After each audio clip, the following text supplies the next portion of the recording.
Hello hello hello hello student. आज हम लोग चैप्टर जो शुरू करने वाले हैं वो शुरू करने वाले हैं करंट इलेक्ट्रिसिटी। तो करंट होता क्या है सबसे पहले, और ये स्टेबलाइज कैसे होता है। तो हम लोगों ने इलेक्ट्रोस्टैटिक में पढ़ा था कि दो चार्जेस होते हैं, वो क्या प्रोड्यूस करेंगे, इलेक्ट्रिक फील्ड प्रोड्यूस करते हैं। पॉजिटिव चार्ज जो होता है वो इलेक्ट्रिक फील्ड के डायरेक्शन में फ्लो करेगा, उस पर फोर्स लगेगा, और नेगेटिव चार्ज इलेक्ट्रिक फील्ड के अपोजिट डायरेक्शन में मूव करता है। ठीक है। तो करंट जो होता है मोशन ऑफ चार्ज है, मोशन ऑफ चार्ज। चार्ज का चलना ही क्या कहलाएगा, करंट कहलाएगा। अच्छा, इसको हम लोग टेक्निकल टर्म में देखें तो इसको बोलते हैं हम लोग rate of flow of charge. Rate of flow of charge.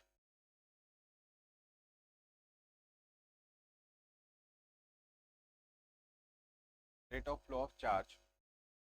अब इसको कैसे डिफाइन करना है मैथमेटिकली। तो मान लो अपने पास एक कंडक्टर है, ये कंडक्टर है, इससे हमने एक बैटरी को लगा दिया। बैटरी को लगाते ही इसके अंदर एक इलेक्ट्रिक फील्ड स्टेबलाइज हो जाएगा, और इलेक्ट्रिक फील्ड के सेटअप होते ही इलेक्ट्रॉन जो होंगे वो इलेक्ट्रिक फील्ड के अपोजिट डायरेक्शन में, इलेक्ट्रिक फील्ड का डायरेक्शन हमारा किधर है, राइट वर्ड, पॉजिटिव से नेगेटिव टर्मिनल के तरफ में स्टेबलाइज होगा। तो इलेक्ट्रॉन जो है वो अपोजिट डायरेक्शन में मूव करना शुरू कर देंगे। तो ये अपने इलेक्ट्रॉन्स हैं, और ये इलेक्ट्रॉन्स जो हैं वो इलेक्ट्रिक फील्ड के अपोजिट डायरेक्शन में मूव करना शुरू कर देंगे। अब होगा क्या इससे, इलेक्ट्रॉन किधर चलना शुरू कर रहे हैं, लेफ्ट वर्ड, इलेक्ट्रिक फील्ड किधर स्टेबलाइज हुआ है, राइट वर्ड। तो चार्ज का मोशन ही क्या कहलाएगा, करंट कहलाएगा। तो करंट जो होगा वो पॉजिटिव टर्मिनल से, बैटरी के पॉजिटिव टर्मिनल से नेगेटिव टर्मिनल की तरफ चलेगा, या कंडक्टर के जो इलेक्ट्रॉन हैं वो जिधर मोशन करेंगे उसके अपोजिट डायरेक्शन में क्या फ्लो करेंगे, फ्लो करेगा करंट। पर ऐसा क्यों हो रहा है, ऐसा क्यों बोला। तो मान लो हमने अपनी कन्वीनियंस के लिए ऐसे एटम्स ले लिए इसी कंडक्टर के,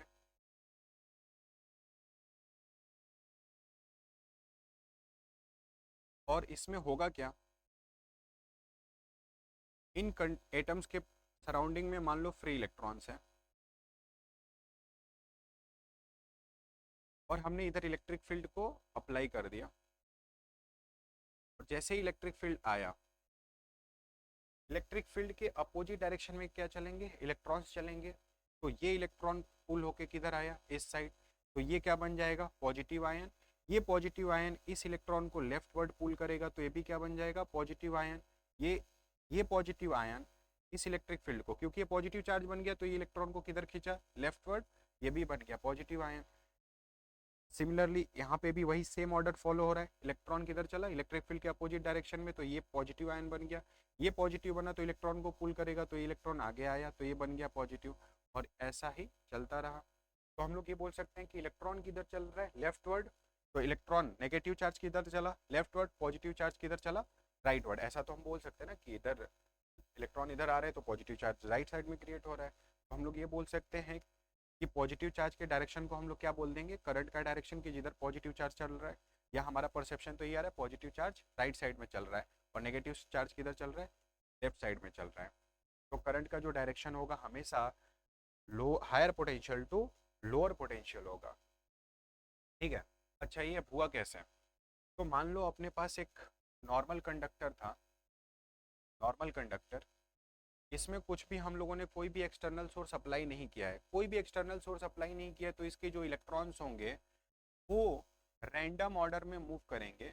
और रैंडम ऑर्डर में मूव करने का मतलब क्या है, ये जिग जैग मोशन करेंगे, जिसको हम लोगों ने नाम दिया है ब्राउनियन मोशन। Brownian motion. अच्छा, ब्राउनियन मोशन क्या है, जिग जैग मोशन है, सिंपल है।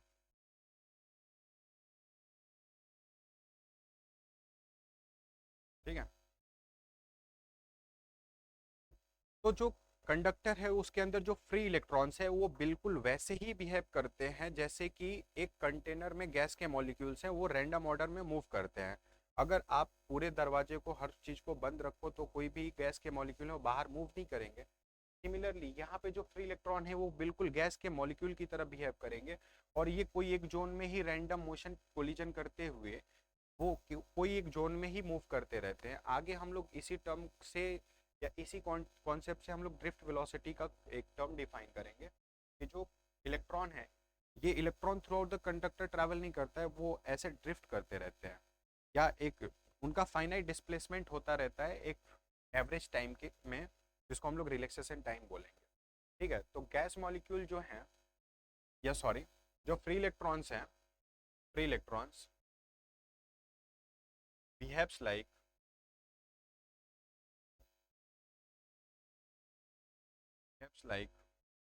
gas molecule in container, और ये भी थर्मल एनर्जी की वजह से होगा। जो हम लोगों ने थर्मोडायनामिक्स में पढ़ा था कि अगर मान लो कि अगर हमने कोई भी एक्सटर्नल सोर्स अप्लाई नहीं किया तो उसके पास जो गैस मॉलिक्यूल उनके पास एनर्जी कैसा है, नॉर्मल, नॉर्मल टेम्परेचर पे जो एनर्जी मिल रहा है उसकी तरह से वो रैंडम ऑर्डर में क्या कर रहे हैं, मूव कर रहे हैं। तो ये कंडक्टर है, इसके अंदर जो फ्री इलेक्ट्रॉन्स हैं उनको एनर्जी कहाँ से मिल रही है, तो थर्मल एनर्जी, उसकी वजह से वो रैंडम मोशन कर रहे हैं। और जैसे ही उस कंडक्टर को हमने इलेक्ट्रिक फील्ड दे दिया या एक्सटर्नल सोर्स लगा के इलेक्ट्रिक फील्ड दे दिया, तो ये जितने भी इलेक्ट्रॉन जो रैंडम मोशन में मूव कर रहे थे वो एक ऑर्डर्ड फॉर्म में मूव करने लगेंगे, और ऑर्डर्ड फॉर्म में मूव करते ही अपने को इलेक्ट्रिसिटी मिल जाएगा।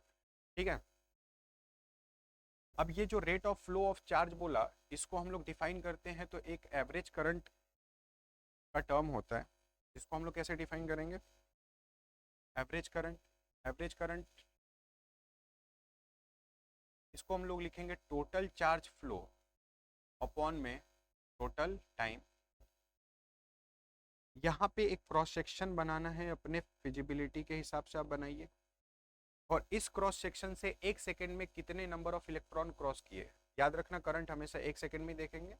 एक सेकेंड में इस क्रॉस सेक्शन से कितने number of electron pass out हुए उसी को हम लोग बोलेंगे करंट। ठीक है, यहाँ पे मैथमेटिकली अगर limit delta T tends to zero कर दूं मैं, इन लिमिटिंग केस, इसको बोलते हैं in limiting case where delta T tends to zero, delta Q by delta T अगर मैंने कर दिया तो ये जो वैल्यू है ये क्या बन जाएगा, इंस्टेंटेनियस वैल्यू बन जाएगा। और ये जो करंट, एवरेज करंट था वो बन जाएगा इंस्टेंटेनियस करंट, जिसको हम लोग लिख पाएंगे D Q by D T. Charge की यूनिट क्या होती है, एसआई कूलम होती है, और टाइम की सेकेंड, तो कूलम पर सेकेंड को ही हम लोग बोलेंगे एम्पियर। तो करंट मेजर होता है एम्पियर। सबसे आसान डेफिनेशन है, कोई भी एक क्रॉस सेक्शन है उससे कितने नंबर ऑफ इलेक्ट्रॉन क्रॉस किए एक सेकेंड में, उसको हम लोग करंट बोलेंगे उस कंडक्टर के अंदर। ठीक है, एक बार रिकैप कर लेते हैं। मोशन ऑफ चार्ज को हम लोग क्या बोलेंगे, current. Rate of flow of charge को बोलते हैं हम लोग, टेक्निकल टर्म में बोले तो rate of flow of charge जो होगा वो करंट होगा। करंट नॉर्मल एक कंडक्टर है, उसके अंदर इलेक्ट्रॉन जो होते हैं वो रैंडम मोशन में मूव करते हैं और कैसे बिहेव करेंगे, फ्री मॉलिक्यूल्स की तरह, जैसे कि कंटेनर में गैस के मॉलिक्यूल बिहेव करते हैं। जैसे ही उसको हम लोग एक एक्सटर्नल बैटरी से कनेक्ट करेंगे तो इलेक्ट्रिक फील्ड स्टेबलाइज हो जाएगा। इलेक्ट्रिक फील्ड स्टेबलाइज होने से इलेक्ट्रॉन जो होंगे ऑर्डर्ड फॉर्म में मूव करना शुरू कर देंगे। और एक अच्छा, इलेक्ट्रिक फील्ड जो स्टेबलाइज हो रहा है तो इलेक्ट्रॉन किधर चल रहे हैं, इलेक्ट्रिक फील्ड के अपोजिट डायरेक्शन, करंट किधर चल रहा है, इलेक्ट्रॉन के चलने के अपोजिट डायरेक्शन में।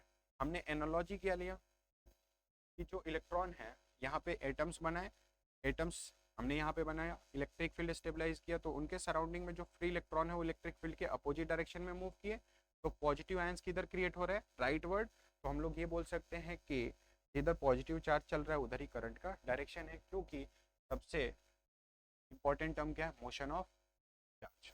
ठीक है, तो ये इंस्टेंटेनियस वैल्यू हो गया और ये हो गया एवरेज वैल्यू। एक छोटा सा न्यूमेरिकल है, यहाँ पे करंट जो है वो as a function of time दिया हुआ है और पूछा है कि कितने चार्ज क्रॉस हुए, चार्ज पूछा है, इलेक्ट्रॉन नहीं पूछा है, याद रखना चार्ज पूछा हुआ है, इलेक्ट्रॉन नहीं। ठीक है, इन 10 सेकेंड। तो ये बेसिक सा क्वेश्चन है, अभी हम लोग यहाँ पे इसको क्या लिख पाएंगे, dq/dt is equal to 2 plus dt लिख सकते हैं हम लोग। dt को अगर उधर ट्रांसफर कर दिया तो ये आ जाएगा 2 प्लस 3t, और इधर क्या हो जाएगा, dt हो जाएगा, और दोनों तरफ इंटीग्रेट कर देंगे 0 से कितने सेकेंड तक 10, तो ये पूरा q हो जाएगा, क्योंकि t इक्वल टू 0 पर कुछ भी ऐसा मेंशन नहीं है, तो ये हो जाएगा q। और राइट साइड में आ जाएगा, अगर मैं इसको इंटीग्रेट करूंगा तो ये हो जाएगा 2t, लिमिट साथ में रखते चलते हैं, तो 0 से 10 प्लस 3 t dt का इंटीग्रेशन हो जाएगा t²/2, लिमिट रख लेंगे 0 से कितना 10, तो ये आ जाएगा 2 इंटू 10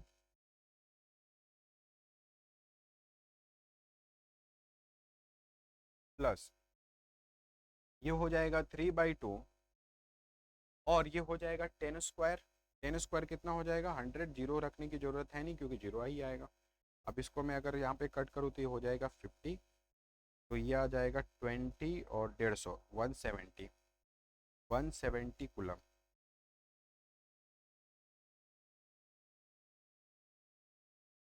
और अगर मान लो कि इसने पूछा होता कि कितने नंबर ऑफ इलेक्ट्रॉन क्रॉस किए, तो क्यू इज इक्वल टू क्या हो जाता है, चार्ज इज इक्वल टू क्या होता है, एन ई होता है, क्योंकि चार्ज की वैल्यू कितनी दी है 170, तो यहाँ पे 170 रख देते हैं इज इक्वल टू एन, और ई की वैल्यू जो है वो कितनी है अपनी 1.6 इंटू 10⁻⁻19 कूलम, ठीक है। और ये 170 कूलम है, कूलम से कूलम क्या हो जाएगा कैंसिल, तो ये आ जाएगा आपका 170/1.6 इंटू पॉजिटिव में ये हो जाएगा, तो ये हो जाएगा 10⁻19 एन, इतने नंबर ऑफ इलेक्ट्रॉन जो होंगे वो क्रॉस करेंगे, ये एन की वैल्यू आ जाएगी अपने पास,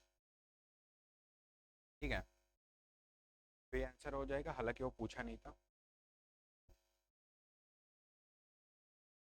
सिमिलर ऐसा ही एक क्वेश्चन है, बोला है कि एक मेटलिक वायर है, तो ऐसा हम लोग एक मेटलिक वायर बना लिए, और बोला है कि इस मेटलिक वायर का जो डेंसिटी जो दिया है वो डेंसिटी दिया है 10⁴ kg पर मीटर क्यूब, ये इसका क्या दिया हुआ है डेंसिटी। बोला है find the free electron per unit volume. जब भी कोई टर्म होता है जिसको हम लोग वॉल्यूम से डिवाइड करते हैं वो बन जाता है डेंसिटी बन जाता है, क्योंकि यहाँ पे वॉल्यूम है तो उसको हम लोग कंसंट्रेशन भी बोल सकते हैं। तो यहाँ पे जो number of free electron per unit volume होता है, बाय डेफिनेशन उसको हम लोग डिफाइन करते हैं number of free electron upon में इधर क्या हो जाएगा अपना वॉल्यूम हो जाएगा, ठीक है। और ये कंसंट्रेशन है, number of free electron per unit volume, मैं लिख भी देता हूँ इसको, number of free electron per unit volume, या इसको हम लोग लिख देते हैं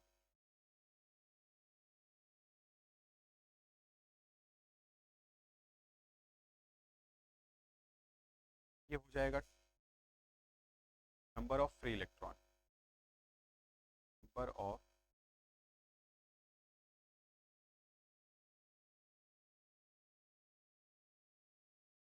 फ्री इलेक्ट्रॉन।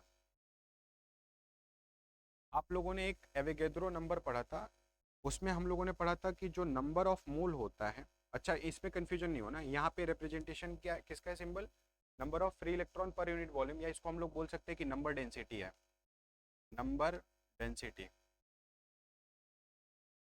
और ये नंबर ऑफ मोल है, कंफ्यूजन नहीं होना, number of mole. Number of mole को हम लोगों ने कैसे डिफाइन किया था, total number of particle upon में total number of particle in 1 mole, एक मोल में कितने पार्टिकल हैं और टोटल नंबर ऑफ पार्टिकल, तो अगर देखोगे तो ये बन जाएगा तुम्हारा number of mole into number of particle in 1 मोल, तो ये आ जाएगा टोटल नंबर ऑफ पार्टिकल। इसको हम लोग ऐसे लिख सकते हैं कि mass of total mass upon में मोलर मास, इसको हम लोग लिख सकते हैं। तो अगर मैं, क्योंकि मुझे नंबर ऑफ मोल तो यहाँ पे दिया नहीं है, तो मैं इन दोनों को हम लोग क्या कर सकते हैं इक्वेट कर सकते हैं। तो मैं अगर ये टोटल नंबर ऑफ जो पार्टिकल है, टोटल नंबर ऑफ पार्टिकल की जगह पे यहाँ पे क्या हो जाएगा अपना टोटल नंबर ऑफ इलेक्ट्रॉन हो जाएगा, तो यहाँ पे टोटल नंबर ऑफ इलेक्ट्रॉन को मैं लिख सकता हूँ m अपॉन में मास अपॉन में मोलर मास। अच्छा ये मास जो होता है ये ग्राम पर मोल होता है, ग्राम पर मोल, और यहाँ पे डेंसिटी जो है वो किस में दिया है, केजी पर मीटर क्यूब में, मतलब कि ये जो मास नंबर है उसको हम लोगों को चेंज करना पड़ेगा केजी में, या तो उसको हम लोग चेंज करेंगे या तो मास नंबर को। तो ये जो टोटल नंबर ऑफ इलेक्ट्रॉन है तो ये हो जाएगा मास अपॉन में molar mass into Avogadro number. ठीक है, अब इस चीज को लाके यहाँ पे हम लोग प्लग कर देते हैं। तो यहाँ पे अगर लाके हम लोग प्लग करेंगे वैल्यू को तो यहाँ पे हो जाएगा एन अपॉन में क्या हो जाएगा अपना वी। ठीक है, तो वैल्यू प्लग करते हैं तो ये हो जाएगा एम मास अपॉन में molar mass N A upon में क्या हो जाएगा पी। मास अपॉन में वॉल्यूम जो होता है डेंसिटी।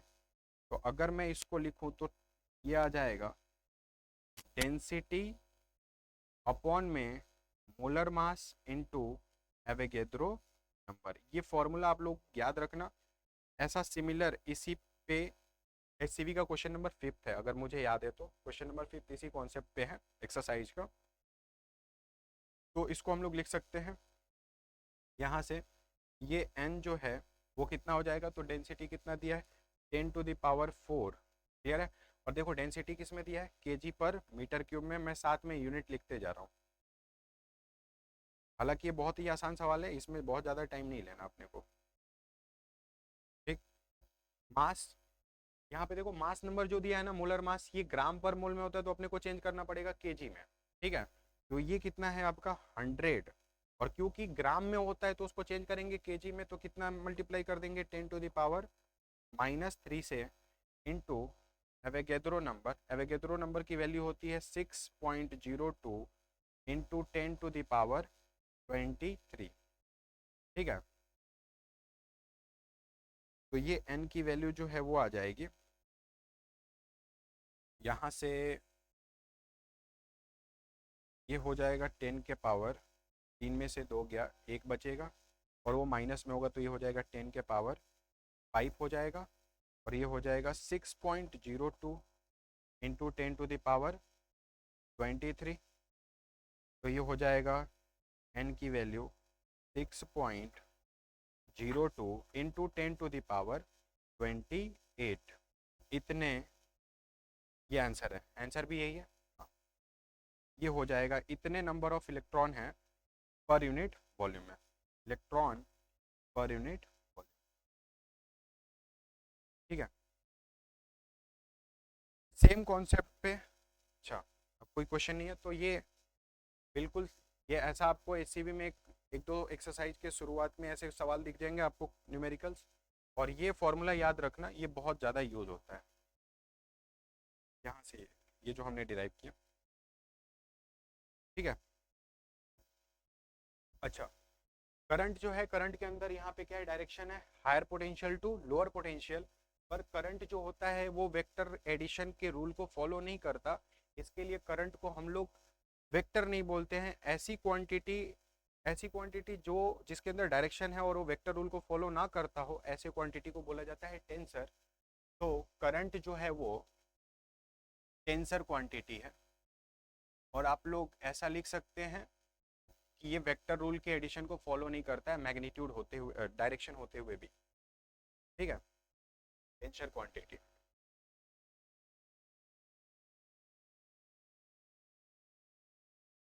ठीक है,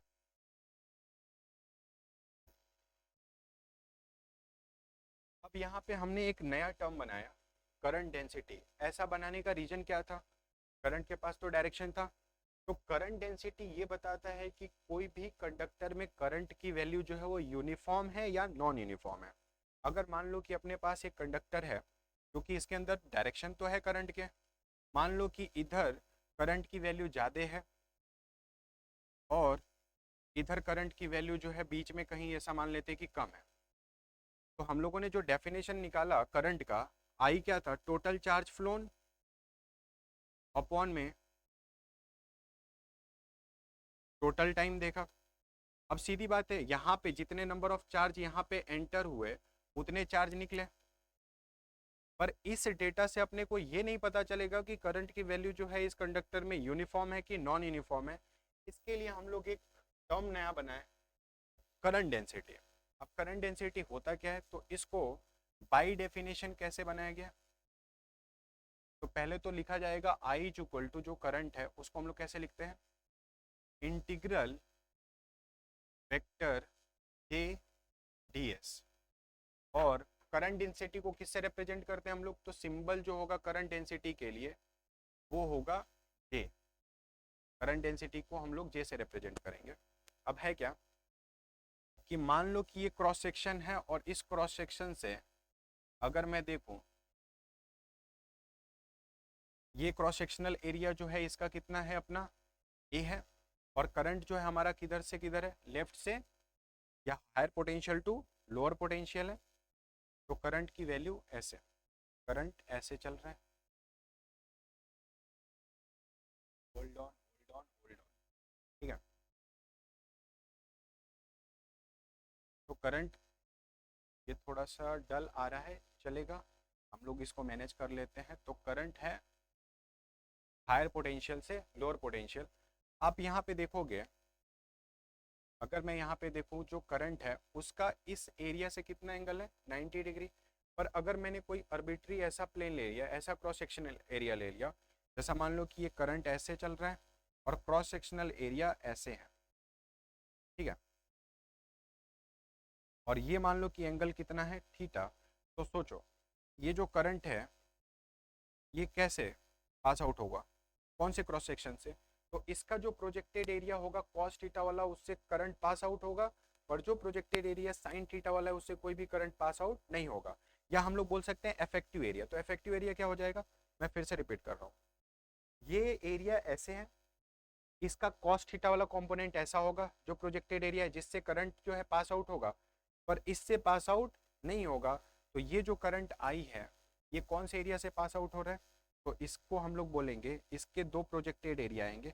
ये प्रोजेक्टेड एरिया होगा ए कॉस थीटा क्योंकि ये थीटा है, और दूसरा projected area A cos theta ऐसा और ए साइन थीटा ऐसा। तो ए साइन थीटा ऐसे है क्योंकि ये एरिया टिल्टेड है। अब खुद सोचो कि करंट किससे पास आउट होगा, ए कॉस थीटा वाले से, ए साइन थीटा वाले से पास आउट नहीं होगा। तो हम लोग करंट जो डेंसिटी है उसको रिप्रेजेंट करते हैं किससे, I is equal to J is equal to I upon में ए कॉस थीटा। अगर थीटा की वैल्यू 0 होगी तो सीधा जे इज इक्वल टू क्या हो जाएगा, आई बाई ए, ठीक है। और रीजन यही है कि ये बताएगा कि करंट की वैल्यू यूनिफॉर्म है या नहीं, through out the conductor uniform है या वेरी कर रहा है। और ये फॉर्मूला आपको याद रखना है, इस पे बेस्ड हम बहुत सारे न्यूमेरिकल करने वाले हैं, ठीक है। तो इसकी यूनिट क्या हो जाएगी भाई, करंट की यूनिट क्या है एम्पियर, और एरिया की यूनिट क्या हो जाएगी स्क्वायर मीटर। तो इसकी यूनिट बन जाएगी ampere square per metre, sorry ampere square metre, ampere per square metre.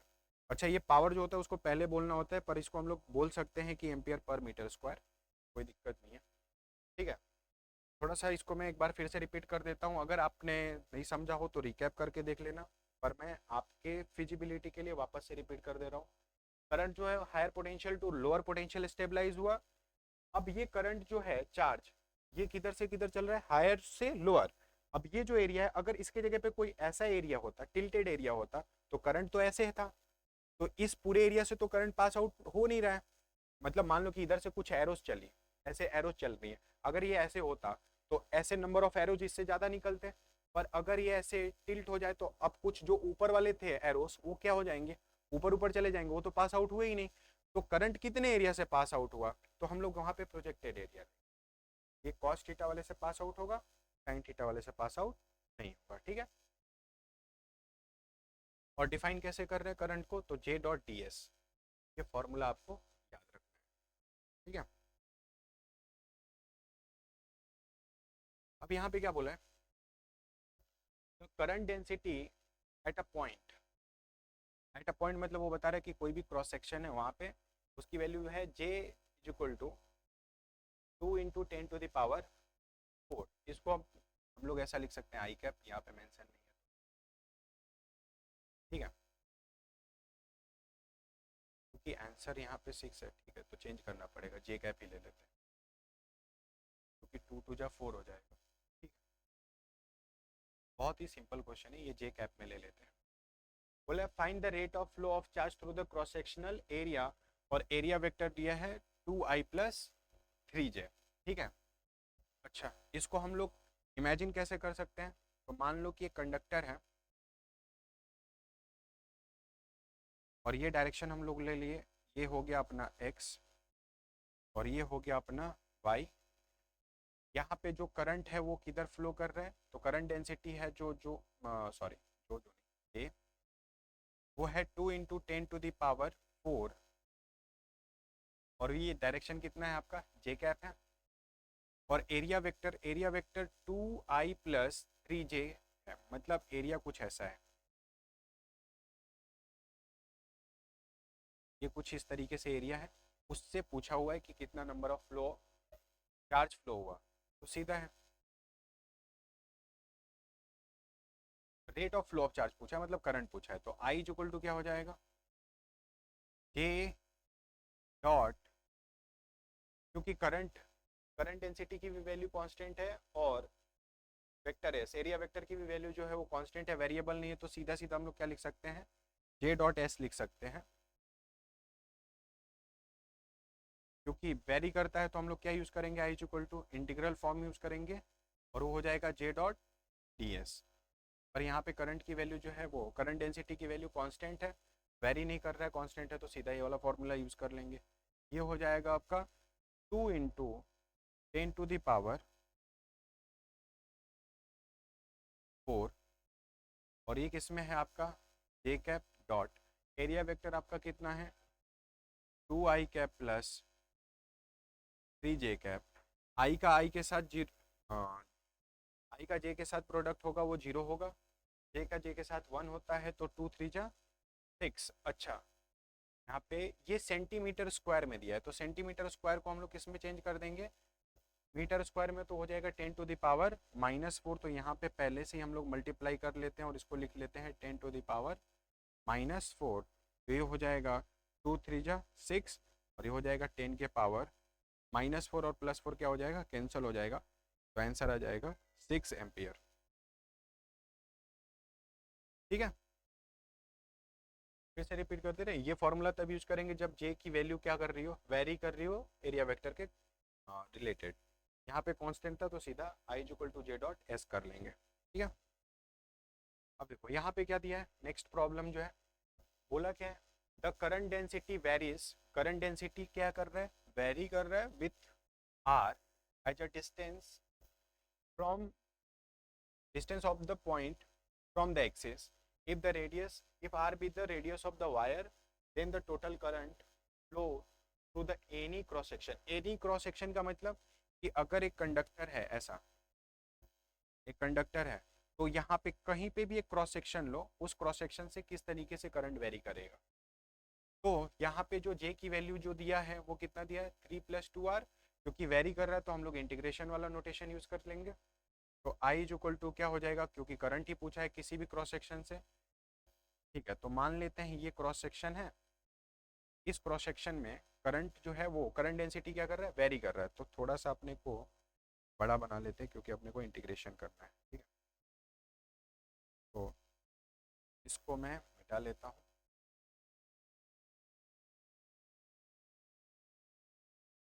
ठीक है, तो I जो लिखा जाएगा वो क्या लिखा जाएगा? J डॉट ds, ये एरिया वेक्टर, और इसको हम लोग इंटीग्रेट कर देंगे। अब है क्या, मान लो कि ये कंडक्टर है और इसमें करंट डेंसिटी जो है वो इस रेडियल लाइन से, जो कि इसके सेंटर से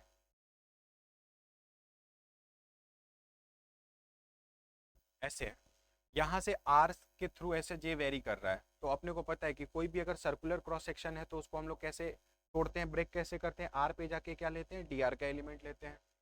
तो यहाँ पे हम लोग एट अ डिस्टेंस आर जाएंगे इस एक्सिस से, क्योंकि इसी एक्सिस से ये वेरी कर रहा है, और आर पे जाके कितने का एलिमेंटल स्ट्रिप लेंगे? तो डी आर का लेंगे। आर पे जाके हम लोगों ने कितने का स्ट्रिप लिया? डी आर का। आप लोग ये प्रोजेक्टेड एरिया देखते जाएंगे, थोड़ा सा मैं इसको नीचे बना लूँ, चलेगा। अब ये वाला जो एरिया है, क्योंकि ये बहुत ही छोटा, बहुत पतला स्ट्रिप है, तो इस एलिमेंटल स्ट्रिप से जो करंट पास आउट होगा उसकी वैल्यू बहुत ही कम होगी, उसको हम लोग कितना बोल देंगे, डी आई। ये डी आई हो गया। अब देखो आर पे जाके हम लोगों ने कितने का एलिमेंट लिया, तो ये हमारा जो इसका ये जो थिकनेस है वो कितना है, डी आर। अगर मैं ये सर्कुलर क्रॉस सेक्शन है अगर मैं उसको तोड़ूं तो ये आपको कैसा दिखेगा, एक रेक्टेंगल की तरह दिखेगा। और इस रेक्टेंगल का जो एरिया होगा वो कितना होगा, तो देखो ये 2 पाई आर। अच्छा, ये इतना पतला स्ट्रिप है कि हम लोग बाहर वाले पेरीमीटर और अंदर वाले पेरीमीटर को क्या मान लेंगे, सेम मान लेंगे। तो ये हो जाएगा 2 पाई आर और इसकी थिकनेस कितनी है, डी आर। और इससे जो करंट पास आउट होगा तो हम लोग करंट डेंसिटी को कैसे लिख सकते हैं, करंट को कैसे फाइंड आउट कर सकते हैं, तो करंट की वैल्यू कितनी है, करंट डेंसिटी 3 + 2 आर। अच्छा, ए डॉट बी जो होता है मैं इधर लिख देता हूँ, ए डॉट बी जो होता है वो कितने के बराबर होता है, ए बी कॉस थीटा के बराबर होता है। ठीक है, मान लेते हैं कि एरिया वेक्टर आउटवर्ड है और करंट डेंसिटी का भी डायरेक्शन किधर है, उसी डायरेक्शन में, तो दोनों की वैल्यू कितनी हो जाएगी, दोनों के बीच का एंगल कितना हो जाएगा, 0। J dot D S vector में ऐसे लिख लेते हैं, मान लो ये क्रॉस सेक्शन है, जे वेक्टर भी इधर है और एरिया वेक्टर आउटवर्ड नॉर्मल लेते हैं तो उधर ही है, तो दोनों के बीच का एंगल कितना हो गया, 0। तो ये आ जाएगा 3 + 2 आर और डी एस अपना कितना है, तो डी एस ये डी एस बनेगा, तो डी एस की वैल्यू हो जाएगी, वो हो जाएगी 2 पाई आर और ये हो जाएगा डी आर। तो यहाँ पे रख देंगे 2 पाई आर और ये हो जाएगा डी आर। इसकी को मल्टीप्लाई कर देते हैं, इंटीग्रेशन कर लेंगे, ये हो जाएगा 2 × 3 = 6 पाई आर डी आर प्लस ये हो जाएगा 2 × 2 = 4 पाई और ये हो जाएगा आर और ये हो जाएगा R into R, R square और यहाँ पे आ जाएगा डी आर। और इसको अलग अलग करके हम लोग इंटीग्रेट कर लेंगे, क्योंकि आर कहाँ से कहाँ तक वेरी कर रहा है, 0 से कितना हो जाएगा ये आर, यहाँ पे सेंटर पे इस अगर आर को 0 करते हैं तो कहाँ पे पहुंच जाएंगे, एक्सेस पे, तो 0 से कहाँ तक है, आर तक, तो लिमिट रख दिया 0 से आर, ये 0 से ये हो गया आर। ठीक है, तो यहाँ पे हो जाएगा 6 पाई आर डी आर का इंटीग्रेशन कितना हो जाएगा, r² / 2, लिमिट साथ में रखते जाएंगे, ये हो जाएगा 0 से आर प्लस ये हो जाएगा 4 पाई बाहर ले लेते हैं, r² डी आर का कितना हो जाएगा, r³ / 3। तो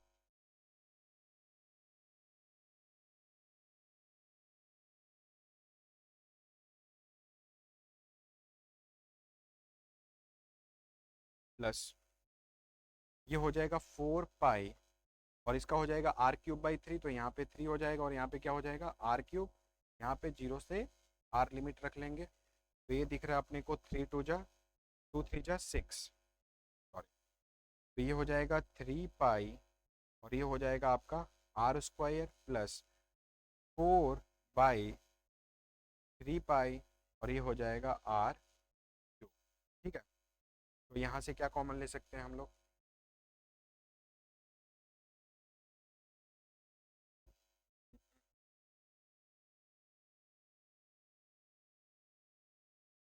जो है वो 2 पाई 3r² / 2 + 2r³ है।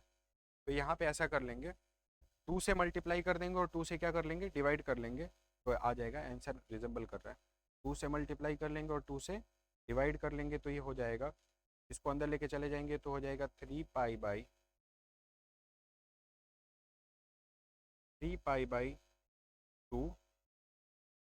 r² प्लस ये 2 से 4 कैंसिल होगा तो ये हो जाएगा 2 पाई r³ / 3 और यहाँ पे आ जाएगा आपका 2।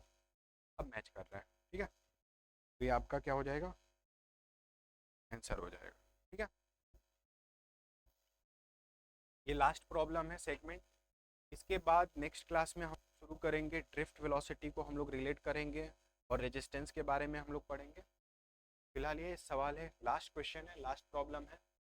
इसमें क्या बोला है कि in a long wire of radius R the current density varies with the radial distance, बिल्कुल वैसा ही है, सिंपल उसी बेस्ड उसी क्वेश्चन जो पिछला सवाल था। करंट डेंसिटी क्या दे दिया है, सी एक्स स्क्वायर दे दिया है, मतलब एक्सिस से एक्स डिस्टेंस पे इस तरीके से वेरी कर रहा है, तो बहुत आसान हो गया। अगर एक लॉन्ग सिलेंडर ऐसे ले लिया, इस लॉन्ग सिलेंडर में करंट कैसे वेरी कर रहा है, करंट डेंसिटी, सॉरी करंट आप बोल सकते हैं, तो ये वेरी कर रहा है जे सी एक्स स्क्वायर, ठीक है, सी पॉजिटिव कांस्टेंट है और रेडियस कितना दिया है आर, तो इसका पूरा ये जो रेडियस है वो कितना दिया है, स्मॉल आर दिया है, और इसके सेंट्रल लाइन से करंट डेंसिटी इस तरीके से वेरी कर रहा है। तो जब वेरी कर रहा है तो अपने को एक्स पे जाके कितने का एलिमेंट लेंगे, डी एक्स का, तो एक्स पे गए, एक्स पे जाके कितने का एलिमेंट लिया, डी एक्स का। इस एलिमेंटल स्ट्रिप से, ये एलिमेंटल स्ट्रिप हालांकि मुझे ऐसा दिख रहा है पर एक्चुअल में है कैसा, ये ऐसे है, ये ऐसा है, ठीक है, इस तरीके से, ठीक। तो ये x है तो इसकी पेरीमीटर कितनी हो जाएगी 2πx, और इसका विड्थ कितना है ये, तो इसको आप लोग ऐसे देखोगे जैसा पिछला सवाल था, ये x है और ये कितना है आपका dx है। अगर मैं इसको तोड़ूं तो ये कैसा दिखेगा, एक रेक्टेंगुलर स्ट्रिप दिखेगा जिसका वैल्यू होगा 2πx, और ये कितना हो जाएगा dx, तो ds की जो वैल्यू है वो हो जाएगी 2πx, और ये क्या हो जाएगा dx हो जाएगा।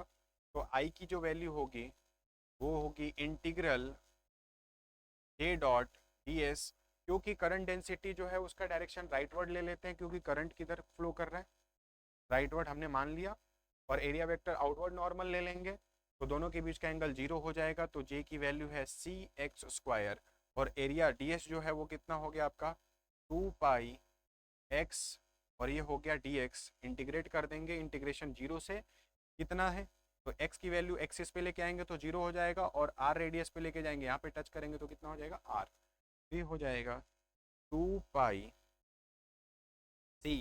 और ये हो जाएगा x क्यूब dx, 0 से स्मॉल r है,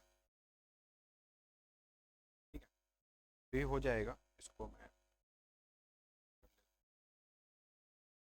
ये हो जाएगा 2π और ये हो जाएगा r, ये 2πc, एक्स क्यूब का इंटीग्रेशन जो होगा वो कितना हो जाएगा x के पावर 4 बाई कितना हो जाएगा 4, और यहाँ पे लिमिट आ जाएगा 0 से r, 2 टू जा 4, तो ये आ जाएगा पाई सी बाई 2 r के पावर 4,